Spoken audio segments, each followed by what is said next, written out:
Hello friends, welcome to another new video. তো এই মুহূর্তে মুখ্যমন্ত্রীর আজকে যে প্রশাসনিক বৈঠক ছিল সেই বৈঠকের পর কি তথ্য উঠে আসলো তোমাদের সঙ্গে শেয়ার করতে চলে আসলাম।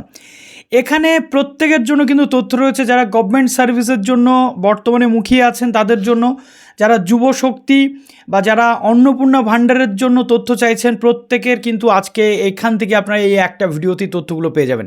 তো যারা নতুন আছেন অবশ্যই চ্যানেলটিকে সাবস্ক্রাইব করে পাশে থাকা বেল আইকনটি ক্লিক করে দেবেন, যাতে সব তথ্যগুলো আপনার টাইম টু টাইম এখান থেকে পেয়ে যান। তো রাজ্যে মুখ্যমন্ত্রী নতুন সরকার আসার পর থেকে অনেক কিছু চেঞ্জেস আমরা দেখতে পাচ্ছি। ঠিক তেমনিভাবে গভর্নমেন্ট সার্ভিসের ক্ষেত্রে বলুন বা প্রত্যেকটা প্রজেক্টের ক্ষেত্রে বলুন, কিছু না কিছু চেঞ্জেস কিন্তু রয়েছে। তো প্রতিনিয়ত আমরা কিছু না কিছু আপডেট পাচ্ছি এবং অনেকে কনফিউশনের মধ্যেও চলে যাচ্ছি। তার কারণ একদিন আগে একরকম বলা হচ্ছে, একদিন পরে প্রেস কনফারেন্সে কিছুটা কথার পরিবর্তন থাকছে, কিন্তু যতক্ষণ পর্যন্ত পেন পেপার মোডে গাইডলাইন না আসছে আমাদের কিন্তু একটু অপেক্ষা করতে হবে। যেমন আজকে সরকারি চাকরি প্রার্থী যারা, তাদের জন্য চলে এসছে বেশ কতকগুলো গুরুত্বপূর্ণ তথ্য। এটা রিপাবলিক বাংলার যে সোর্স রয়েছে সেই সোর্স থেকে পাওয়া তথ্য, ঠিক আছে। এটা কিন্তু আমরা অন্যান্য কোনো জায়গাতে এখনও দেখিনি।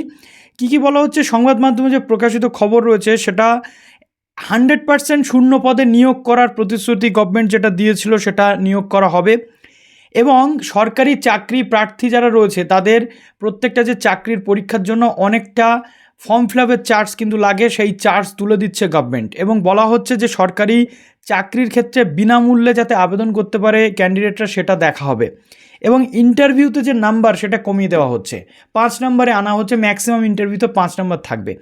অ্যাকাডেমিক নাম্বারের উপর গুরুত্ব, যেটা আমরা অনেক ক্ষেত্রে দেখছিলাম, এসএসসির ক্ষেত্রে অ্যাজামশন করা হচ্ছিল যে 60 নম্বরের লিখিত পরীক্ষা, 30 নম্বর থাকবে অ্যাকাডেমিক, আর ওদিকে তোমার 10 নম্বর থাকবে কিন্তু ইন্টারভিউয়ের যে বিষয় রয়েছে সেই বিষয়টা।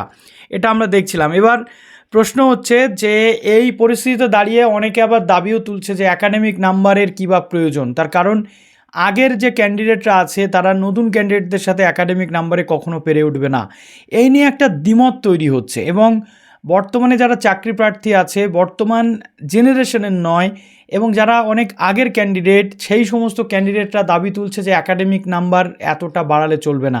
30 নাম্বার দেওয়ার কথা বলা হচ্ছে একাডেমিকে, তো সেই একাডেমিক নাম্বার তুলে দেওয়ার কথা বলা হচ্ছে। যদিও এখানে আমরা দেখতে পাচ্ছি ইন্টারভিউতে ম্যাক্সিমাম 5 নাম্বার করার কথা বলা হচ্ছে, সেটা স্কুল সার্ভিস হোক বা কলেজ সার্ভিস হোক বা WBCS বা PSC প্রত্যেকটা ক্ষেত্রে। এবং আমরা যেটা দেখতে পাচ্ছি যে পরীক্ষার পর OMR কপি প্রত্যেকে পাবে, এটা বলা হচ্ছে। এটা গেল। এবার চলে আসি যুব শক্তি নিয়ে। চাকরি প্রার্থীদের জন্য বললাম, এবার চলে আসি যুব শক্তি নিয়ে। এবং যুব শক্তি কার্ডের ব্যাপারে প্রচুর সোশ্যাল মিডিয়াতে আপনারা দেখতে পাচ্ছেন, প্রচুর জায়গাতে প্রচুর ভিডিও, এক্ষুনি অ্যাপ্লিকেশন শুরু হয়ে গেল বা এক্ষুনি কিছু। আলটিমেটলি আমি আপনাদের বলি, যুব শক্তি নিয়ে কোনো তথ্য গভর্নমেন্ট এখনও দেয়নি।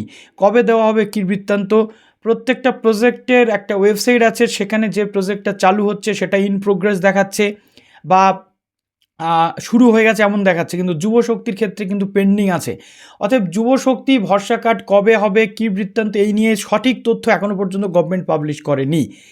আগামী 22 তারিখে বাজেট পেশ রয়েছে, ক্যাবিনেট মিটিং রয়েছে, ক্যাবিনেটে বাজেট পেশ রয়েছে, তার পরবর্তী ক্ষেত্রে মেবি যুবসাথী থেকে যুব শক্তির আপগ্রেডেশন দেখা হবে। যদিও আমরা দেখতে পাচ্ছি যে যুব শক্তির যে পোর্টাল রয়েছে সেটা কিন্তু মাইগ্রেট হয়ে চলে গেছে, বা হোম পেজটা কিন্তু চেঞ্জ হয়েছে যুব শক্তিতে।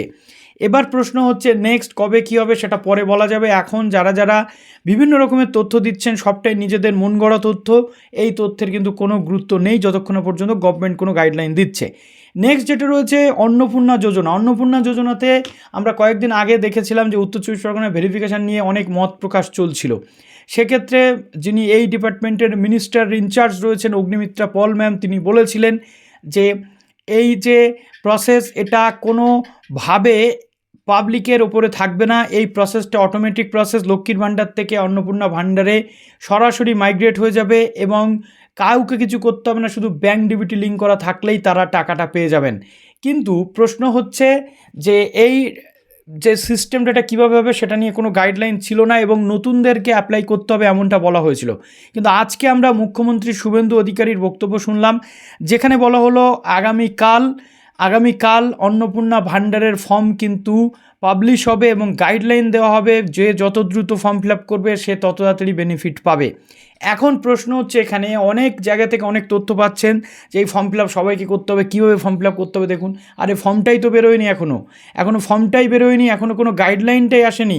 গভর্নমেন্ট আগে যে কথাগুলো গভর্নমেন্টের পক্ষ থেকে বলা হচ্ছিল যে অটোমেটিক মাইগ্রেট হবে, সেটা কী করে হবে, নাকি কোনো প্রসেস থাকবে, সেটা কালকে জানা যাবে।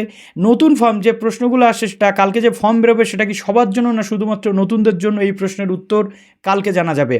কয়েকদিন আগে যেটা বলা হয়েছিল লক্ষ্মীর ভাণ্ডার থেকে অন্নপূর্ণা ভাণ্ডারে অটোমেটিক মাইগ্রেট হবে, সেটা কি অটোমেটিক হবে নাকি কিছু প্রসেস থাকবে, নাকি এই নতুন যে ফর্ম বেরোচ্ছে এই ফর্ম ফিল আপের মাধ্যমে সেটা হবে, সেটা আগামীকাল জানা যাবে। অতএব এখনই দুশ্চিন্তা নয়, কালকের জন্য আপনাদের অপেক্ষা করতে হবে। বলা হয়েছিল বাজেটের পর নতুনদের নিয়ে পরিকল্পনা হবে, সেটা হতে হতে অগাস্ট মাস পড়তে পারে। এখন প্রশ্ন হচ্ছে কালকে যে ফর্ম বেরোবে তাতে নতুনদের ফর্ম ফিল আপের পর গভর্নমেন্ট কি অতি দ্রুতই 1 জুন থেকে যেটা বলেছিল সেটা শুরু করবে, নাকি সেটা সেই আগস্ট থেকেই হবে, সেটা নিয়েও উঠছে প্রশ্ন। অনেকে গাইডলাইন ছাড়া প্রচুর তথ্য দিচ্ছেন, সেই তথ্য আপনারা নিচ্ছেন এবং অনেকে দুশ্চিন্তার মধ্যে পড়ছেন। আমি বলবো দুশ্চিন্তা করার কিন্তু কোনো দরকার নেই, তার কারণ কালকে সরকারি নোটিফিকেশান বা গাইডলাইন আসলে সবটা পরিষ্কার হয়ে যাবে। অন্নপূর্ণা ভাণ্ডার নিয়ে যে ফেক নিউজগুলো ছড়াচ্ছে সেগুলোতে আপনারা কান দেবেন না। ভালো থাকবেন সবাই, বেস্ট অফ লাক।